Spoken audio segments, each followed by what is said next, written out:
بسم اللہ الرحمن الرحیم۔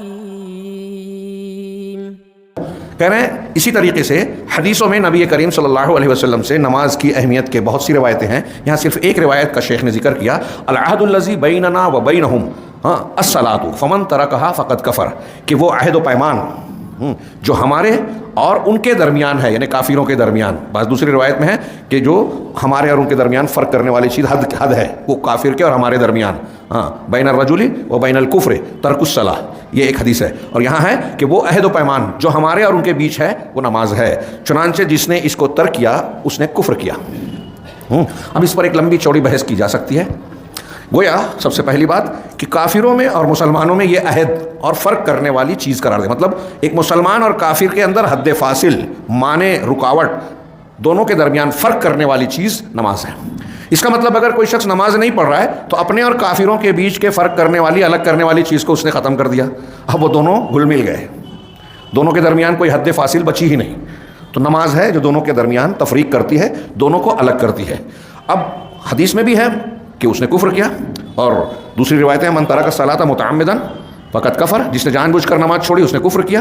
تو اس پر اہل علم نے بڑی بحث کی ہے کہ کیا یہ کفر حقیقی ہے، یعنی نماز کو چھوڑنے والا اسلام سے خارج ہو جائے گا؟ تو ایک پہلو تو یہ ہے کہ اگر کوئی شخص نماز کی فرضیت کو نہیں مانتا، یہ کہتا ہے کہ میں نماز کو فرض مانتا ہی نہیں، تو وہ بالاتفاق بلا کسی اختلاف کے تمام مسلمان علماء کے نزدیک سلف و خلف میں وہ کافر ہو جائے گا، اسلام سے باہر ہو جائے گا۔ دوسرا وہ شخص جو سستی، کاہلی اور غفلت کی بنیاد پر نماز ترک کرتا ہے۔ اب اس میں بھی لوگوں نے دو کیٹیگری کی کہ کچھ پڑھتا ہے کچھ چھوڑتا ہے، اور ایک ہے کہ چھوڑتا ہے، جیسے جمعہ پڑھ لیا، مستقل چھوڑ رہا ہے 5 وقت کی نماز مثال کے طور پہ۔ تو جو مستقل چھوڑ رہا ہے اس کو اکثر بیشتر حنبلی علماء اور بعض سلفی علماء بھی کہتے ہیں کہ وہ کافر ہو جائے گا، اسلام سے نکل جائے گا۔ بعض لوگ اس میں اور اس میں فرق کرتے ہیں کہ ایک انکار کرنے والا الگ ہے، ایک شخص انکار نہیں کرتا لیکن وہ نماز سستی، کاہلی کی وجہ سے پابندی نہیں کرتا، پڑھتا نہیں ہے، تو یہ کفر تو ہے لیکن یہ کفر عملی ہے، یہ کفر کا وہ درجہ نہیں ہے کہ اسلام سے خارج ہو جائے۔ اور بعض علماء کہتے ہیں کہ یہ کفر عملی ہے، ایسے لوگوں کو قید کر کے جو ہے روز مارا جائے گا۔ امام ابو حنیفہ رحمہ اللہ سے امام مروی ہے کہ اس کو روز کوڑے مارے جائیں گے، اور امام شافعی وغیرہ کہتے ہیں کہ اس کو قتل کیا جا سکتا ہے حداً۔ اگر نماز کا تارک ہے، قاضی نے اس کو سمجھایا بجھایا اور نہیں مانتا مسلمان ہونے کے باوجود، تو بعد میں اسے قتل کر دیا جائے گا۔ لیکن قتل کی وجہ وہ مرتد ہونا نہیں بولتے، بلکہ یہ کہتے ہیں، بڑا زبردست استدلال کیا ہے کہ جس طرح سے شرک کے بعد، توحید کے بعد سب سے بڑی نیکی نماز ہے، اسی طرح شرک کے بعد، جب توحید کے بعد سب سے بڑی نیکی نماز ہوئی تو توحید کی جو ضد ہے شرک ہے، سب سے بڑا گناہ وہ ہے، شرک کے بعد سب سے بڑا گناہ نماز کا چھوڑنا ہوگا۔ جب توحید کے بعد نماز سب سے اہم ہے اور توحید کی ضد سب سے بڑا گناہ ہے، تو توحید کی ضد کے بعد یعنی شرک کے بعد سب سے بڑا گناہ فرض نماز کا ترک کرنا۔ یہ امام شافعی کا استدلال ہے، امام شافعی یا امام مالک کا، تو وہ اس بنیاد پر کہتے ہیں کہ اس کی سزا قتل ہوگی۔ بہرحال بہت سارے علماء اس کے قتل کے قائل ہیں، دوسرے علماء یعنی امام احمد بن حنبل رحمہ اللہ کہتے ہیں کہ وہ مرتد ہو جائے گا، اسلام سے خارج ہو جائے گا۔ دیگر گناہ کبیرہ کا معاملہ الگ ہے کہ گناہ کبیرہ کرتا ہے تو آدمی فاسق و فاجر تو ہوگا، اسلام سے خارج نہیں ہوگا، لیکن نماز کے بارے میں خصوصی دلیلیں موجود ہیں، اور صحابہ کرام کے تعلق سے یہ بات بھی مروی ہے روایتوں میں کہ صحابہ کرام ایسے لوگوں کو منافقین کے تعلق سے پہچان اور کفر کی پہچان یہ مانتے تھے کہ نماز کوئی چھوڑتا ہے تو وہ کافر ہوگا۔